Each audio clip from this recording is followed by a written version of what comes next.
Hey guys, for this video we're going to take a quick look at two different products that I have. On the left, the Chapin 1-gallon pump sprayer, and then on the right, this Compare and Save weed and grass killer.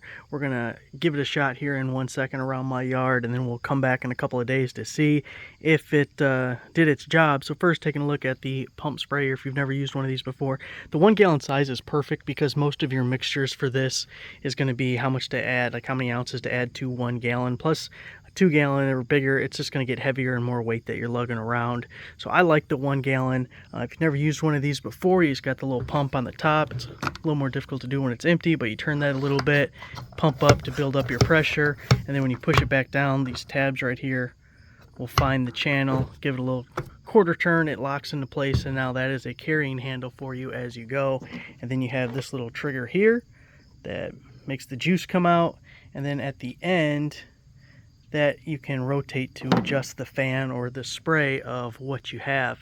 Now for this Compare and Save weed and grass killer, this is going to get rid of everything. It's not just like a weed and feed kind of thing. It's not going to leave your grass. It gets rid of everything, and you want to target the leaves of stuff. You're not spraying like towards the root or anything. You want to coat the leaves in in the stuff.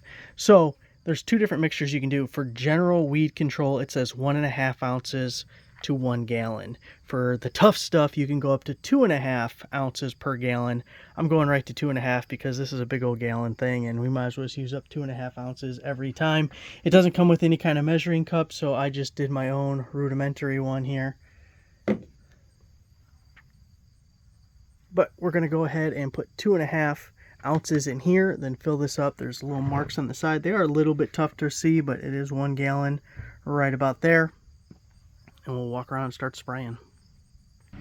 Alright, we got our gallon of stuff in there, the lid back screwed on, so we're just going to open it up, give it some pumps here, and just keep going till you get a good amount of resistance. Then you'll push it down and lock it, and every so often you'll feel losing pressure on the wand and you'll have to do it again.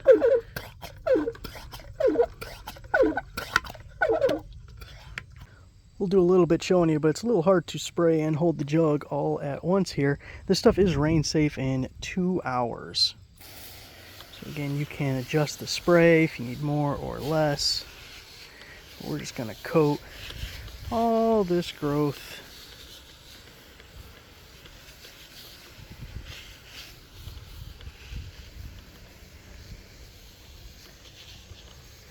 And we're going to go all the way around and do a couple of things around the yard.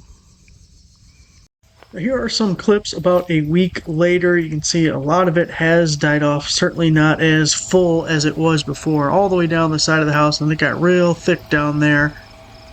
You can see how brown it is and how it's doing its job. Then along the sidewalk here, a couple of spots I was able to spray. You can see that's all gone away. Same thing with the horseshoe pit. It was getting all overgrown. And then we walk over to my bird pit, which I don't know if it's good for birds or not, but I just have not taken care of things very well this year, and it is all overgrown.